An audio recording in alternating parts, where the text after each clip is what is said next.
An in-person perspective on the undefeated Wolverines next on this week's edition of Michigan Podcast. But there's going to be one team that's going to play solely as a team.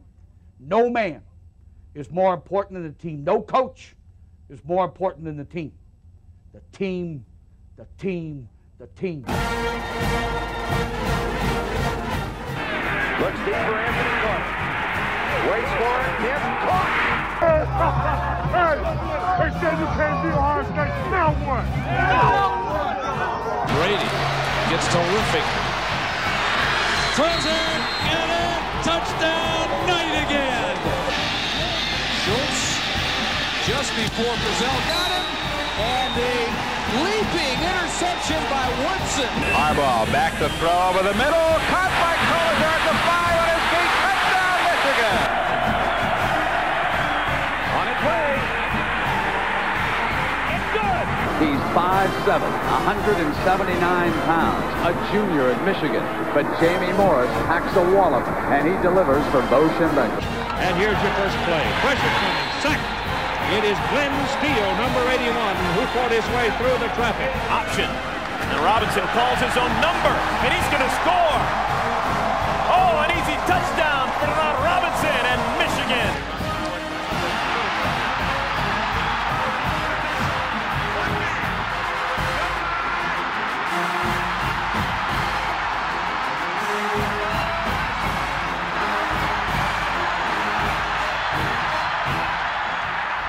Win it. We're going to win the championship again because we're going to play as a team. And when we play as a team and the old season is over, you and I know it's going to be Michigan again. Michigan.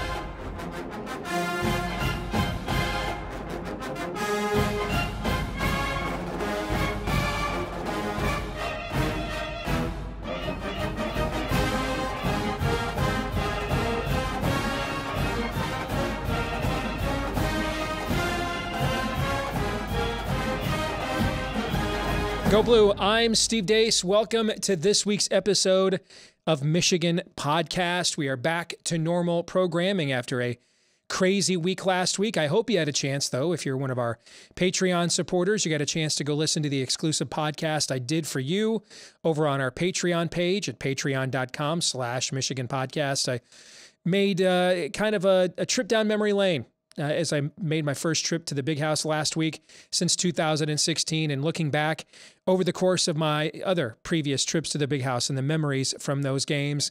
So hopefully you had fun, got a lot of good reaction to that. Go back and get that if you've yet to have a chance to listen to it. It's a bit of an evergreen. This one, though, will of course be a lot more timely as we discuss Michigan football, and it's interesting to watch it in person after watching the entire season on television.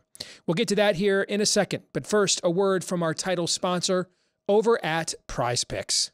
Prize Picks is the easy way to play daily fantasy. Just pick 2 to 5 players and an over-under on their projections. You can win up to 10 times any bet on any entry. It's just you versus the projected numbers. This college football season, I've been making Prize Picks every episode here on the show. So far this season, I'm 11-9 overall. Here are my 2 picks for this week. This week, I like Jake Haener, the Fresno State outstanding quarterback, to go over 305.5 yards passing against Nevada.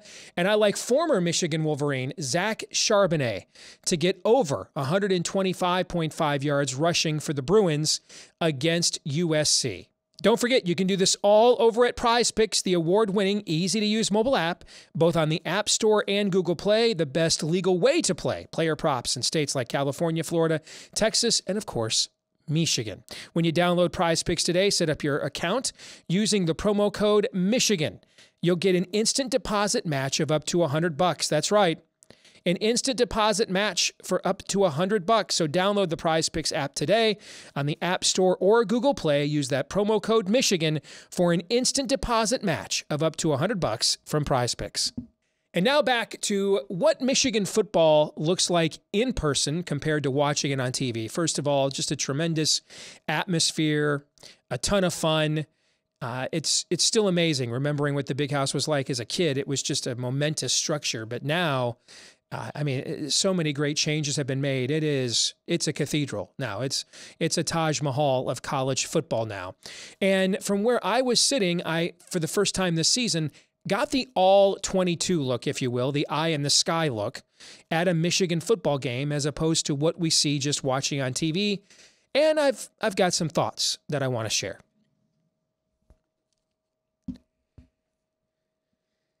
Now, these thoughts are about winning in Columbus 2 weeks from now, okay? I mean, I want to make sure that everybody understands here that clearly Michigan is one of the top 5 to 8 teams in the country. So this is really just about winning the game that gives it a chance to be one of the top 4, okay? I mean, I'm enjoying the heck out of this season. But let's talk about how we match up with Ohio State based on what I saw in person. First of all, Blake Corum he's basically unstoppable. I thought Nebraska actually played good defense, never allowed Corum to get a run longer than 12 yards, but Corum still had 168 yards.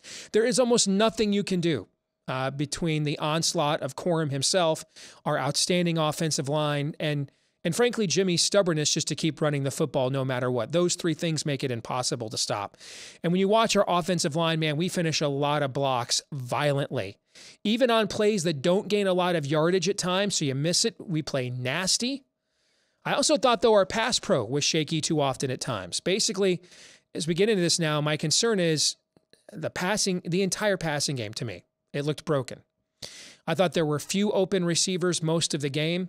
I thought that our guys often didn't run routes that even provided opportunities for JJ to back shoulder them or try to throw them open. Speaking of JJ, I thought he threw several bad balls in the game. And you guys know I love me some JJ McCarthy, but it honestly looked like he's regressing more than advancing. For the life of me, I don't understand why teams just don't play cover 0 the whole game, daring us to throw. I don't know why teams don't do that. And the other thing you notice about our passing game is it's kind of hyper risk adverse. We almost never run routes, let alone attack the middle of the field at all. So we force defenses to just not have to play about 20 to 30 yards of the field against our passing game. And you got to remember, this is game 10. And there's just nothing we really have there unless we fool them, like on Ronnie Bell's touchdown or a play action pass. And I don't see it suddenly getting turned on either. I think we just have to assume that JJ missing all spring and most of the season stunted the growth here. We need extended practice time, like bowl prep, spring ball, to catch up developmentally right now. It doesn't look in person like we're one step away either. It looks fundamentally flawed. It's even more painful to watch in person compared to watching it on TV, which was already unflattering. When it does work, you're almost pleasantly surprised. But defensively, we are obviously very good. But I think we should keep in mind in this last game, Nebraska is not. I actually saw several open receivers that even competent quarterbacks would exploit. Nebraska's 2 quarterbacks are just not that. Right now, the Huskers offensively are basically what Iowa was at the beginning of the year. There's more I could point out, but I don't want to overreact in light of what we've accomplished this season already. I mean, the fact is we're 10-0 for the first time in 16 years, for only the second time since the 1997 National Championship season. And the weather was a factor as well. It was bitterly cold, very thick air, and I love being 10-0. However, I think the game script in 2 weeks in the game is going to be vitally important. I don't know how we win that game down there if we have to throw it more than 25 times, meaning we may want to if we're going to play action them to death, and I think we might end up doing that, and it could be very effective. But if we had to throw like we're behind, I just don't see that. I mean, ours is not an offense where we have a 5-star quarterback developing. It's just a power run offense with a more mobile quarterback than last year. On the other hand, I'm not sure they're any more prepared to fight it out in the mosh pit than they were a year ago. This game in a couple of weeks, and we'll break it more down next week, but this almost looks like a classic NCAA tournament game. The team that wants to play half court versus the team that wants to get up and down the court, right? What tempo will the game be played at will likely determine who wins, and that's going to be the case, I think, in Columbus here in a couple of weeks.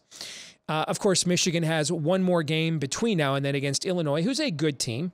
But the problem Illinois is going to have is it wants to play Michigan's style of football with lesser talent. It kind of reminds me of Iowa in the Big Ten championship game last year.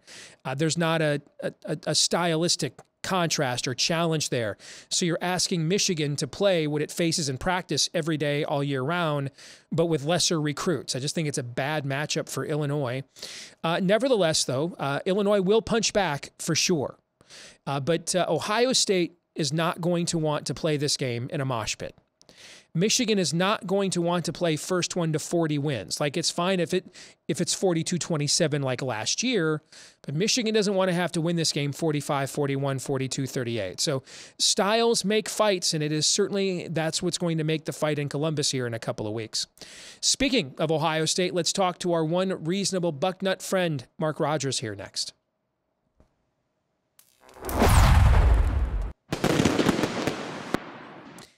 Well, those were my thoughts a couple of minutes ago. Let's find out now what our one reasonable token bucknut friend has to say. Our good friend Mark Rogers, who has a fantastic channel right here on YouTube you want to check out for yourself, the voice of college football. A lot of great information from correspondents and stringers and analysts across the sport teams all over the country.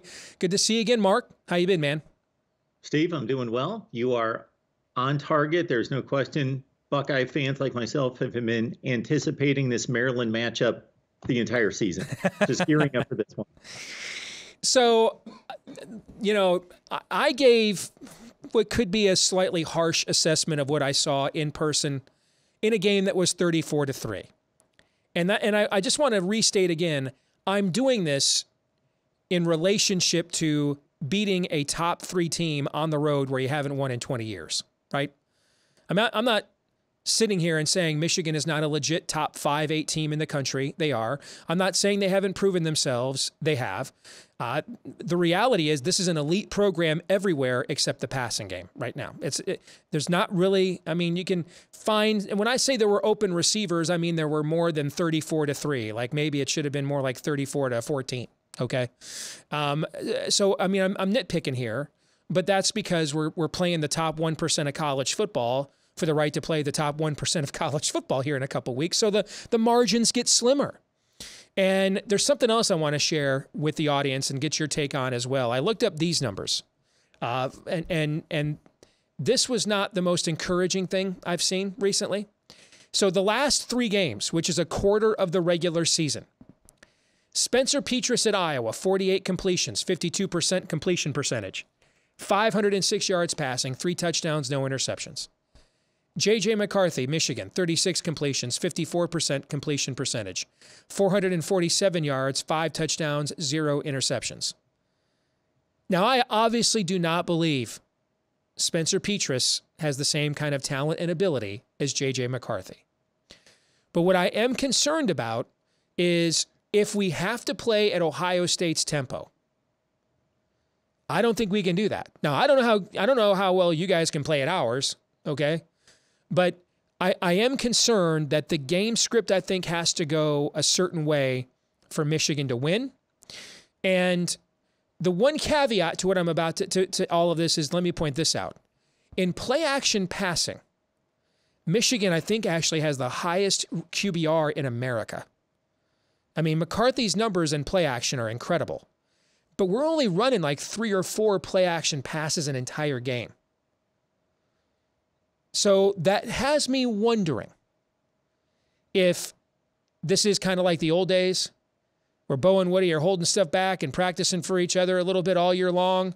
Is if, I know Jim Harbaugh is, familiar with play action passing. I know that he knows what that is. To only be throwing 3 or 4 of those a game when you're running the ball for 250 yards a game does have me wondering if we might see like 15 of these in a couple weeks in Columbus, if you know what I'm saying, okay? And so I think that you might see that. But if the game script goes Ohio State's way and we have to play from behind, that's where the passing game development, I think, comes into play then, and you're off script. And I'm not confident based on what I saw in person that Michigan can win like that, Mark. I'm trying to backlog on what opponents we're looking at, J.J. McCarthy versus Spencer Petras, but 54% completion percentage over the course of 3 games is pretty alarming, considering that the completion percentage was 73%. It was close to top in the country for J.J. McCarthy. Prior to that, I saw as much of the Nebraska game as I could stomach.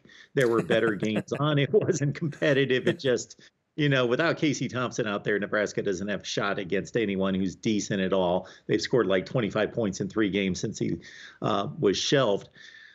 So I'm going to take it to the bright side, and that's that the Michigan rushing attack is not just good in the mold of Penn State's good. Minnesota with Mo Ibrahim is a really good rushing attack with a good offensive line and an elite back. Michigan seems to be able to run against anyone regardless of and Iowa's an elite rush defense. And it was still, I think, $140, $145 for Blake Corum against Iowa when they should have been loading the box against him. I don't remember exactly in watching the game how Iowa approached that defensively, but I know they went to Columbus and against Ohio State's rushing attack and against that passing attack, Iowa still trusted their corners to lock down Ohio State's receivers, so they must have been loading the box up to stop Blake Corum. But that offensive line for Michigan, for being the Joe Moore Award winner last year, they're better this year. Blake Corum's better this year. He's better than Hassan Haskins. He's better than his 2021 self. So that's the positive side of this. They just continue to miss these downfield shots. They had 3 or 4 against Nebraska. It always seems as though either receiver and quarterback aren't on the same page in regards to what they saw in coverage. So the ball's thrown to the wrong shoulder, thrown to the wrong side of the field, or JJ just misses it. Now, at some point, he's got to be told this by Jim Harbaugh, former NFL quarterback, that it only makes sense that when you overthrow them, there's no chance that you're going to complete 0%. If you underthrow them, if you try to hit them on stride, but if you underthrow it, let's side on caution. These are not 50-50 balls. They're more like 70-30 balls. Give these guys a shot to bring these things down. What have you seen in Ohio State's year-long quest to become a more physical team? And your thoughts on the new defensive coordinator, who you will recall, I told you is a great DC. I watch a lot of Big 12 football. I used to own an Iowa State fan magazine. Still have a lot of friends there. But it's not a man ball league at all. Like, it's just not at all. They play better defense in the last couple of years at places like Baylor, Oklahoma State, and Iowa State.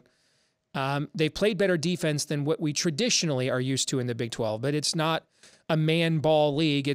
His style of defense is actually more of a Don Brown style of defense than, let's play in the mosh pit and slug it out here. So what have you seen from a Buckeye perspective on that front? Well, the best measuring stick, I think, is Penn State, and Nick Singleton and Kaytron Allen were gashing them, not for big runs, not for 12 and 15-yard runs or anything past that. They were consistently moving the line back, getting creases, getting their 4 to 6 yard gains. That's where they were getting against Ohio State. Ohio State was not stopping the Penn State running game. Ohio State's defense turned out, JT Tuimoloau in particular, turned out to be the difference because of making outstanding plays by 5-star players in certain situations. But on a consistent down-by-down basis, they were getting run on by Penn State in particular. But it's an upgraded defense. There's no question. They are so much better. The front seven is so much better. The linebacking core, this is the best linebacking core at Ohio State with Tommy Eichenberg and Steele Chambers, although they only typically have 2 on the field, unless they may have an option here against Michigan that's going to be interesting to see, because they employed a third linebacker once Dexter Williams, the backup quarterback for Indiana, came into the game to give them another dimension as a running threat. Ohio State went to 3 linebackers with Cody Simon, so they may that could be an option that they mess around with in preparations for Michigan and J.J. McCarthy's running ability. But they still have issues in the secondary. It's a thin secondary based on injuries and just poor play by guys that were supposed to be better coming out of high school. So the secondary's marginal. The front seven, actually the linebackers, the defensive line, based on recruiting rankings and past performance, should be a dominant every down line. But it has its cycles. It has its spurts of dominance. It's not consistently dominant, but the linebacking play has been the most improved unit on the field, both sides of the ball. Before the season, I predicted an all Big Ten SEC college football playoff. I think we're maybe one TCU loss away from that. Agree or disagree? Well, I think if the committee goes by resume, we are there. If they honor the conference championships, which they've broken that trend a long, long time ago, so they make it a point on their criteria, but it is not number one first and foremost. So the resume is going to go the side of Tennessee, and the resume is going to go the side of Michigan/Ohio State loser in a close game. So especially if North Carolina wins the ACC, they've done nothing to date against anyone better than Duke. Of course, they're going to get their shot against Clemson, but really even their late season backloaded schedule of NC State and Wake is fairly weak and not what it could have been because those teams have faltered. So, yeah, a one-loss TCU team as a conference champion, I think, is in serious trouble, despite the Big 12 being a pretty solid conference top to bottom. The one thing I'm fascinated about is LSU. I have to believe if they win the SEC, even with 2 losses, they'll be the first 2-loss team, right? I mean, can you foresee a scenario that the SEC champion is not, especially if they, beat Georgia to get there, beat Alabama to get there, who the committee still has rated fairly highly? I've got to think that they would, and people forget about this. In 2017, we almost had a 2-loss team. Remember, Auburn was number 2 with 2 losses and then lost. I think it was it to LSU in the SEC championship game. And so it's not like we haven't been close to having 2-loss teams before. So I think LSU would be a team that also controls its own destiny, right? Yeah, because they beat the direct competition in Georgia, which would still make it. But the other 2 spots are going to be taken by the Big Ten champion. And even if a undefeated TCU emerges, there are 2 other spots. I think LSU with 2 losses, I think they're in. With the again, it goes back to resume. I think first and foremost for this committee, and LSU is going to be in the field. Then they come out with an interesting conundrum of LSU, Georgia, Tennessee, with Tennessee having that lopsided win against LSU. And can they include all 3? Nobody's going to want that. I don't think they want the look of that, although maybe ESPN gives them a nudge and says, go right ahead. We're good with that. It's going to be difficult to separate LSU, Georgia, and Tennessee because they all have something on the other to get out of, to separate 2 out of those 3 for the playoff field. Mark, good stuff as always, man. We'll talk to you next week for the game. Looking forward to it, Steve. Thank you so much. It's hard to believe it. Every year, I say this, every year it goes by so fast, especially with Michigan good again, it goes by even faster. Throw in as we get older how much faster it goes by, and it just seems like we just kicked this season off like 10 minutes ago, brother.